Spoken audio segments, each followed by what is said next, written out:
KMSU. Is Dustin in, please? Dustin Wilman. Yes, this is Dustin. Hello, Ted Neeley here, man. How are you? I'm great, Mr. Neeley. How you doing today? I'm just fantastic. And is your last name Wilms? Wilmus. Wilness. Well, that's the way it looks like it should be pronounced, but I was trying to be cool. You know what I mean? So are you okay? Yeah, it's great to hear from you, and I'll introduce you to my co-host, Ton. Hey there. Hey, Ted, how you doing? It's Ton, like 2,000 pounds. Oh, I love that. You're a heavy dude, huh? Yeah. I am heavy duty, yes. What's your last name, Ton? It's actually Klein. My name is actually Justin, but it's spelled with an O-N, and so Dusty started calling me Ton, so we could be Ton and Dustin rather than Justin and Dustin. So, I see. Well, hey, either one works. You both sound like you're enjoying yourself. Yeah, it's a little play on words. But yeah, if you're ready to go, we'll get started with an interview. Well, hey, if you got the patience to hear me yammer, and let me just say up front for both of you to know, it's impossible for me to, well, it's not impossible, but damn near impossible for me to answer questions briefly. So if I get off on a tangent on something and you don't need to hear it, feel free to interrupt me anytime you want. All right, sounds good. Okay, because I got so much information about this project, you know, I'll give you the whole history in one question, one answer, so okay. Feel free. Well, it'll be a rough one, but yeah, first tell us a bit about this. You've got a new DVD, Superstars. What can the listeners expect? Well, actually, what it is, I was able actually to put together a reunion of all of the principals of the film, of course, except for Carl Anderson, because, bless his heart, he's no longer with us. But I've been trying to do this since we did the film, and this is the first time that we've all been together under the same roof at the same time since we made the film back in the 70s. We've all been together individually, but never all of us in the same place at the same time, including Norman Jewison, our director. And we had it in New York City last April 27th. And by golly, we had the best time of our lives. I mean, all of us being able to be together at one time. We had it at a theater in New York City where we screened the film for all the participants who came to see this gathering as well. And I managed to get a crew to come in and film it. So what we have is not only the film, but we also have us doing a talk-back question and answer thing with the audience, all of us in the front sitting in our alleged director's chairs trying to look important, you know. It was just sort of like going to a college for a special professor who's coming in talking about a specific class. So it was so great for us. We got to meet people and see people we've never seen before. We got to see so many people in the New York area that we haven't seen in a long time, with whom we've all worked in various shows. And we got to spend the best time with each other in that particular ceremony. So it's that process, plus interviews with each one of the individuals, plus interview with Norman Jewison. And the essence is to see how we all still are hanging out together since we did the film in Israel back in the 70s. That sounds pretty great. And we know we're going to be airing this as our Easter show. We know you've got some Easter sale coming up. We'd like you to talk to us about that in a little bit here. Do you mind if we ask a couple questions kind of about you so listeners can kind of get to know who you are? Honestly, this is your interview. You ask me anything you want, and I'll do the best I can to be polite and not abusive. I'm not Donald Trump. Okay. Beautiful. Okay. Well, you started out playing music in bands. Yeah. Tell us about that. What made you decide even to get into music? Hey, when I was born, my parents said I appeared singing instead of screaming. You know, when they whacked me on the rear, I was going, Jesus Christ, Jesus Christ. What did you do that for? That hurts. Yeah, so all my life I've been singing. My parents both were singers, and I mean they sang. Nobody was singers, but we all sang. I mean, we sang. My older brother, younger sister, my mom and dad. We sang something every night because my dad played the guitar and the ukulele, and we'd just sit around singing. So we learned to sing together and harmonize together before we could really use the language. So it's just been a natural thing with me all my life. So I continued that. I was raised in a tiny Texas town where there's churches on every corner, so constantly we're performing in churches and out of churches and church functions. So I put together a local band of buddies of mine at school, and we were the most successful band in the town because we were the only band in the town, so we got to go everywhere we wanted to go. We played everything that everybody else was recording. Anything you heard on the radio, we would play. We were a official cover band. They called us a weekend human jukebox. So we had the best time of our lives during school, and we stayed together all through school. And when we graduated from high school, we hit the road to California to just kind of check things out, and we never went back. Wow. So one thing led to something else, being in the right place at the right time, and Lord, here I got a chance to do something other than just play drums and scream. Yeah, that sounds amazing. So, tell us, I guess, the story of, I guess, how that transformed into playing the part of Jesus in Jesus Christ Superstar. Well, when I found out it was being done, I got my dad's shotgun, and I went to the director and held it right between his eyes and said, I want this part, or your choice. That sounds a little harsh. Well, it worked, though. Yeah, as they say where I come from, get her done, boy, get her done. No, honestly, it was completely by accident. The only thing I ever had a dream and a desire to do was play drums and scream rock and roll, literally. And whether it meant making records, I didn't care because the band was cooking and we had a wonderful time. We got to travel everywhere, so we were singing, playing in bars, nightclubs, beer, whatever. And but when we got out to California, we found there just in the Los Angeles and the Hollywood area, there were tons of nightclubs that we could go to each different one, play a week here, a week there, 2 weeks there. So we built a following in the Hollywood community of people from the industry, actors, singers, dancers, musicians, writers.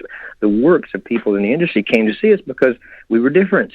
We were from Texas, you see. So whatever we were doing was different and when we hit that area, that was during the time when surfer music, the Beach Boys and people like that were really successful. So we were very different.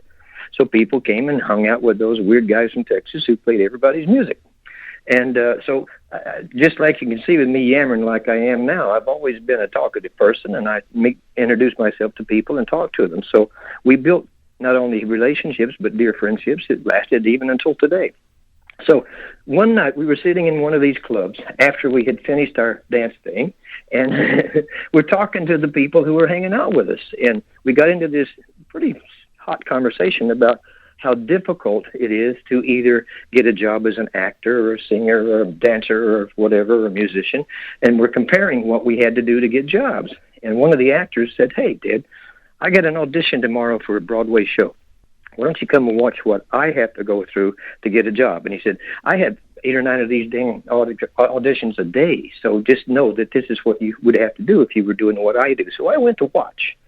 And it turns out that when we got to this place in the afternoon the next day, there were hundreds and hundreds of people out in the parking lot waiting to go into audition for whatever this Broadway show was.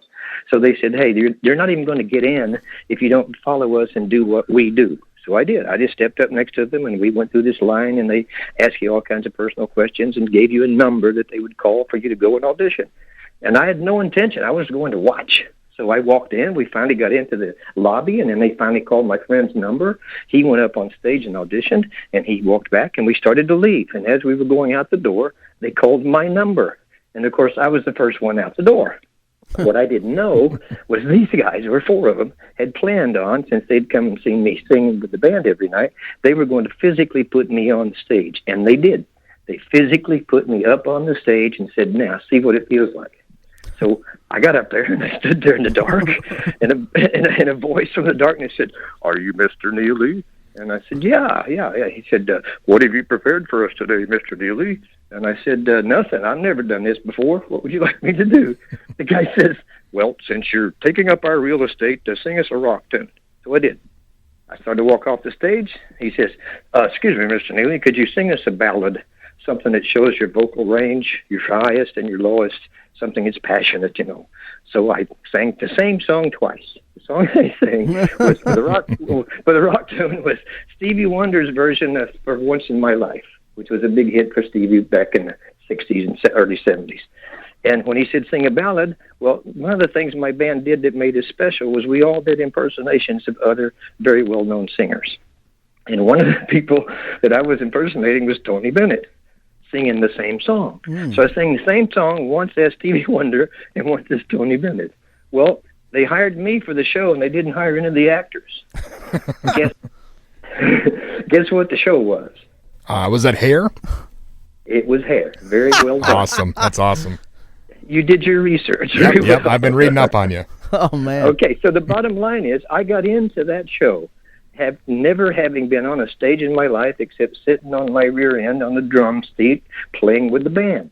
I never had any theatrical training. I never knew anything at all, because in my hometown they didn't have a theater except for the place where we saw the movies. That was it. So the good thing was that the voice in the darkness was the director of the show, wonderful man named Tom O'Horgan, who was the original creator-director of Hair in New York when it first started. And he saw something in me that I had no idea was there. So I was in Hair with his tutelage for 3 years, doing that show in New York and Los Angeles. And then turned out he's the guy they chose to direct Jesus Christ Superstar on its world premiere in Broadway. And he said, I want you to be in the show. The producers don't know your work. Go pick up that album, pick a song, and come up to New York and sing. So I did. Guess what song I picked out of the Superstar score to sing? No idea. Heaven on Their Minds. The first song that opens the show that Judas sings. Okay. I wanted to play Judas. I loved the idea of those songs. I didn't want to get anywhere near Jesus because everybody in the world knows Jesus. That means everybody in the world's a critic, you know. So I figured, well, nobody knows Jesus. That gives me a head up on these guys. So let me do that one. Nobody knows Judas. I want to do Judas. So I sang that song. And this wonderful director who got me into Hair to start with was in the audience with the producers. When I finished singing Heaven on Their Minds, he leapt from his seat and came up on the stage. And I'm thinking, I got the part. This is great. So he walks up to me and he gives me this big old bear hug and said, that was great, but I'd like you to come back tomorrow and sing The Other Guy. Who do you think the other guy was he was referring to?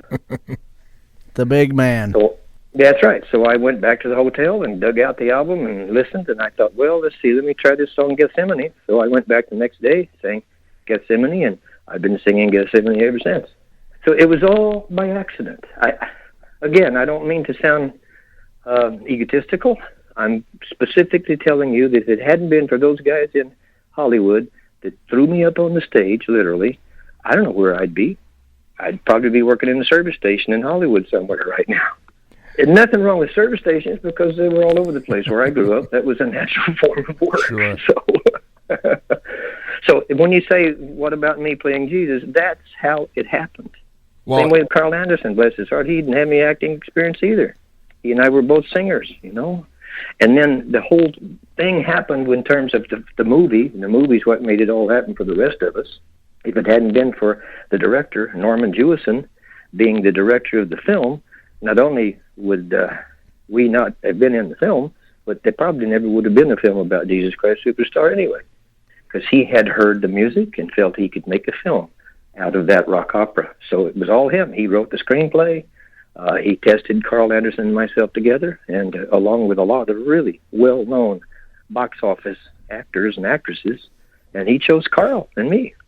And Carl and I just went nuts when we found out about it. And we didn't get a chance to talk to Norman about why he chose us till we got to Israel. And we all sat down for lunch one day on the lunch break, and I just blatantly said, tell me, Mr. Jewison, why did you pick Carl and me over all those well-known people? He said, because in your screen test, I saw an honest friendship between two men, and that's what I wanted to see on the screen. It didn't hurt that you could sing the songs. That was okay, too. But so that all of it is by accident. It's never been something I went for. It's just because I could scream high notes. That's the bottom line. Thank God I could scream. Yeah. Well, we imagine that, obviously playing that role on stage and then being in the movie, I mean, it became such a huge thing, and, obviously people still talking about it today. I'm sure you couldn't have imagined that this would be kind of your career, I guess, after all these years.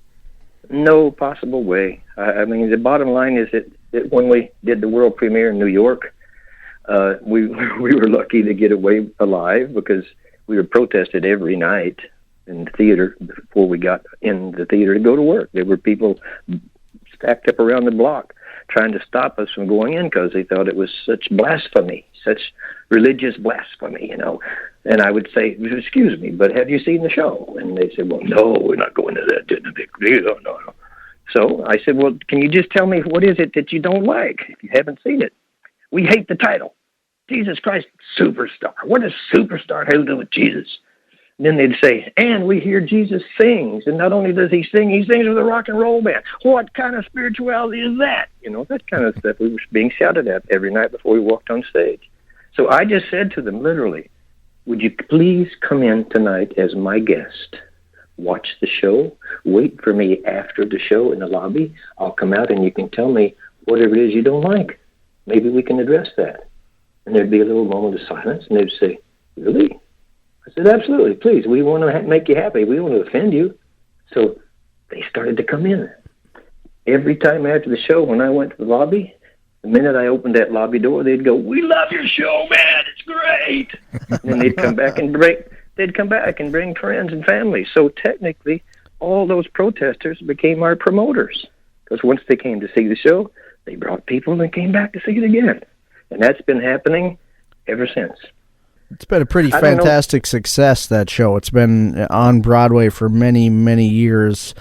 And I think what you're getting at, I mean, I don't know another show that's had that sort of impact on people over the years.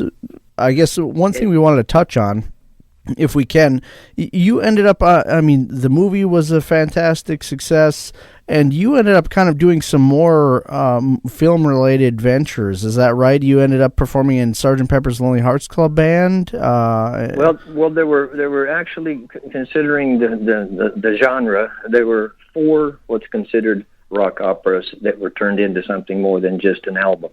And that first, obviously, was Hair, then Superstar, then Tommy, then Sgt. Pepper. And I played the lead role in every one of those shows. Talk about being in the right place at the right time. Yeah. And Tom O'Horgan, that director, directed 3 of those shows. See, so if I'd have gone in, when those guys put me up on the stage, if it had been another director, they probably would have chased me out of the building the minute I started singing, you see. But that man saw something he thought he could do something with as a director. So I followed his suggestion. All me being in the right place when somebody was looking for some weird guy who could scream high notes, for Hair. And then that went right into Superstar, and after that to Tommy, and then after that to Sgt. Pepper. Of course, Tommy was the original rock opera by The Who, before Superstar even existed. But in sequence of how they became theatrical in films, it was Hair, then Superstar, then Tommy, then Sgt. Pepper. And I got to be in every one of them. Think about that. I don't know anybody who can say something like that. And they all come to me and say, "What's your secret, man?" And if you'll hold your earphones away from your head for a second, I'll show you what my secret is. Ready? Yeah! I could do that, you see. Literally, that's perfect. What they would go, "Wow, that guy could scream. Whoa!" I was just screaming. Most people would call that primal therapy. and these guys called it talent. So I'm not going to argue with them. So it's kept you employed for quite a long time. Yeah. And then even recently, you ended up actually working in another pretty successful film, Django Unchained. How did you end up getting involved in that? I've known Quentin Tarantino since he was about 16. When you're out here, as much as I was out here, meaning the L.A., California area, where all the films are made, and you're playing in nightclubs, those people go out to nightclubs all the time, and I met so many people when my band was playing here, and then once I got into Hair, holy crap, everybody came to see that. And Superstar and Tommy, all of it. So I became friends with so many people in the film industry in every capacity. And Quentin was the craziest of all of them, and still is now one of the most sought-after directors in the world. So all of it, again, comes from the fact that I was in this area performing in a place where people used to go and hang out and get drunk together, and there my band's up on the stage playing, and they come back because they like what we did. And the more they came back, the more we became friends, and so on and so on and so on. And with Django, whenever Quentin put that together, he called me and said, "Hey, I want to send you a script for this new film I'm doing. Tell me what you think."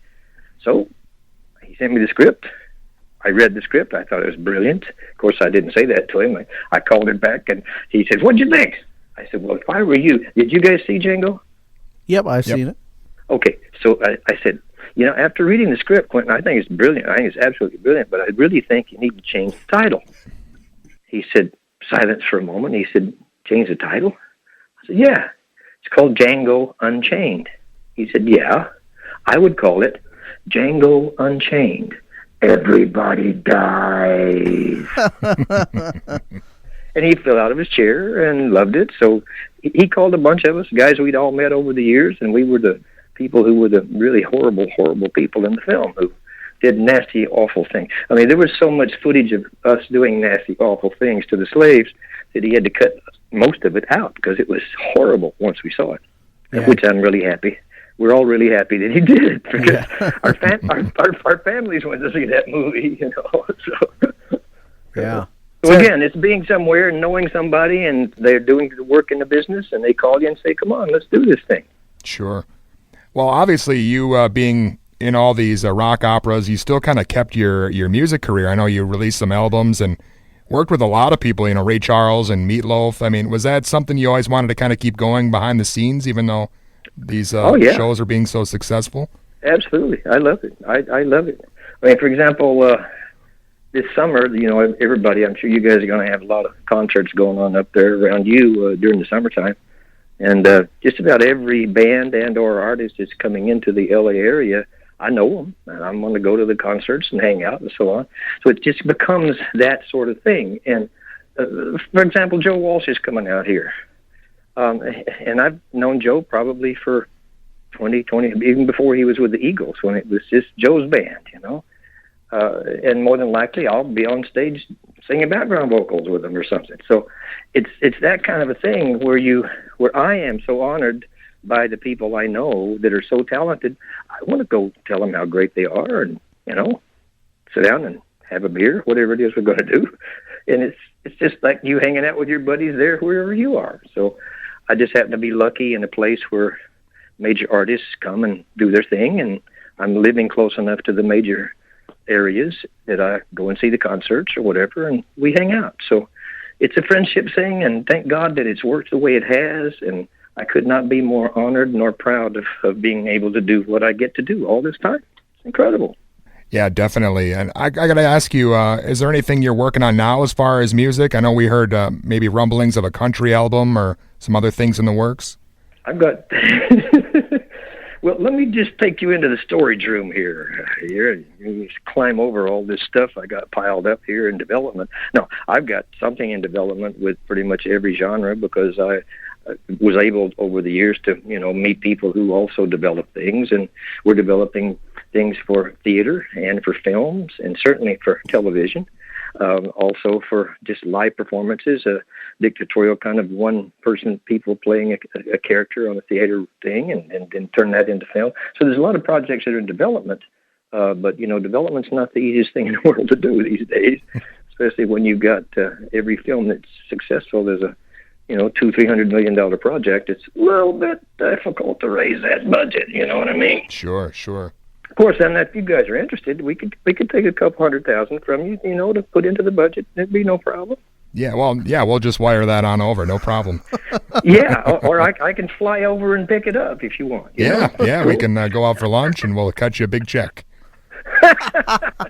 cut you a piece of T-bone with a check wrapped around it. Yeah. Yeah. See, the whole thing to me is I'm still amazed that I get to do this. Literally, I mean, I right out of high school and went on the road with my band, and I've never looked back. It's good fortune and being in the right place at the right time and working with great people. I mean, you guys talking about changing your names so it sounds different when you work together. That's the kind of thing I'm talking about. It's collaboration. Sure. It's wonderful. It is absolutely wonderful. And with what I'm doing currently, I'm in L.A. because I do screenings of Superstar, and certainly we will eventually get into your area.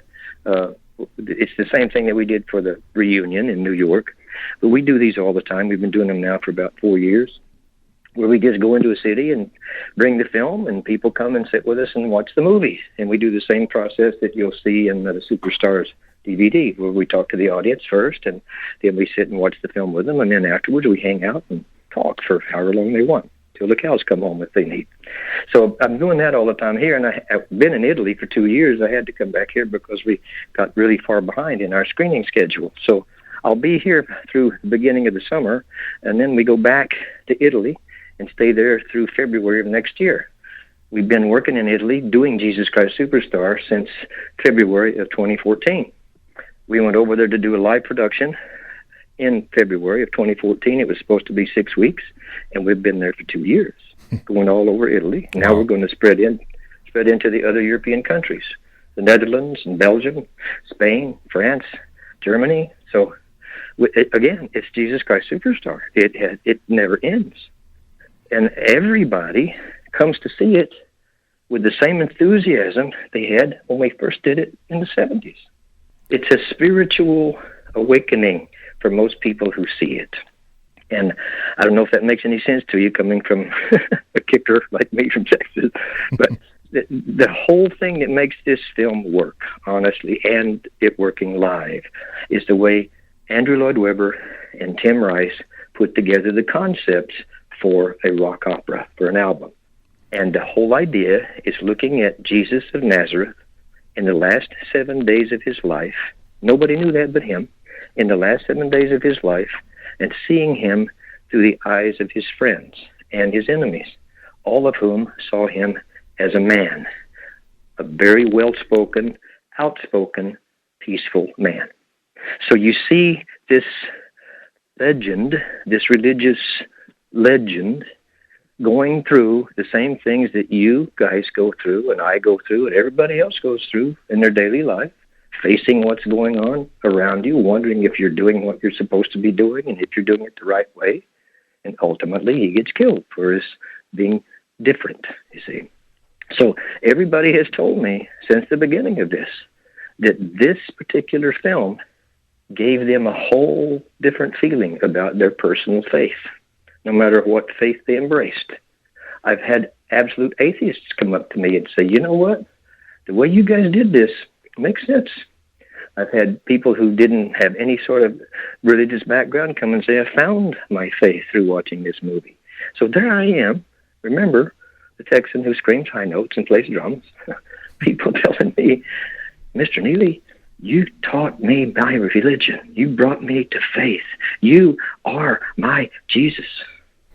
And I say, excuse me, I'm a rock and roll drummer from Texas who screams high notes and got really lucky is who I am.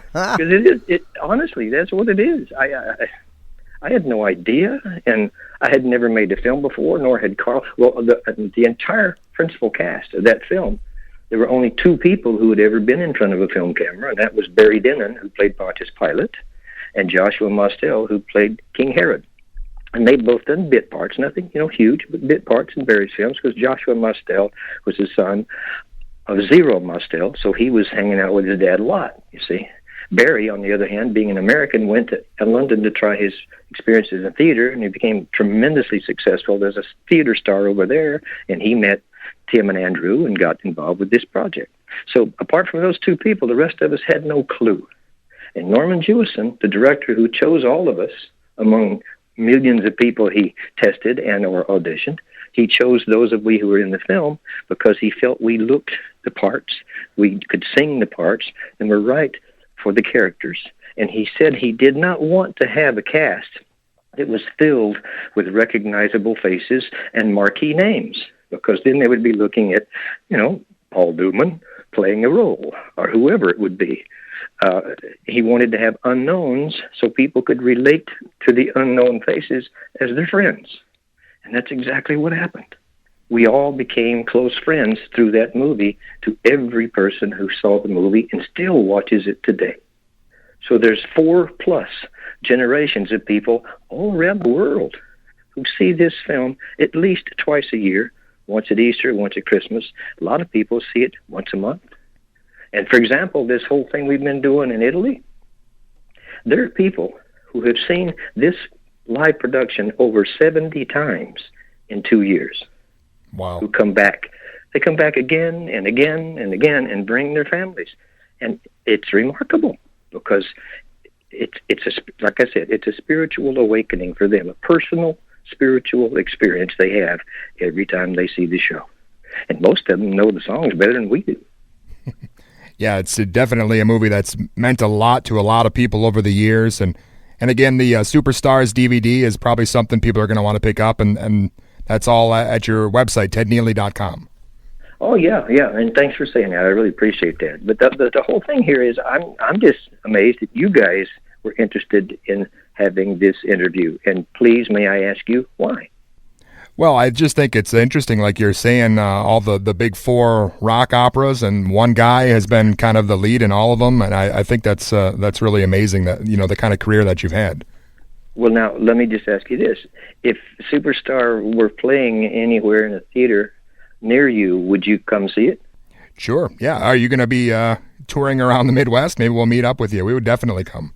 Well, we're definitely developing another American-Canadian tour, no question. So it wouldn't happen before, well, certainly not 2017, maybe a little later than that, because I'm still going to be in Europe for the better part of another year. But we're definitely in the process of making that happen.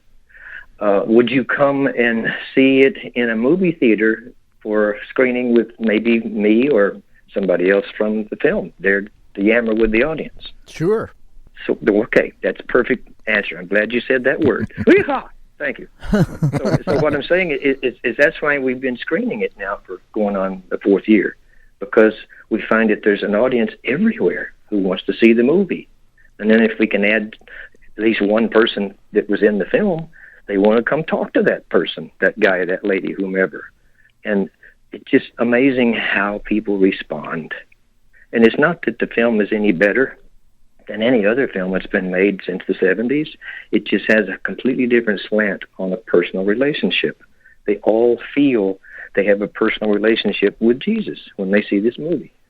Yeah, it's a pretty powerful message and pretty powerful show that you've been a part of, and role and film now. So tell us again, you've got a sale coming up. Is that right? An Easter sale at your website, tedneeley.com?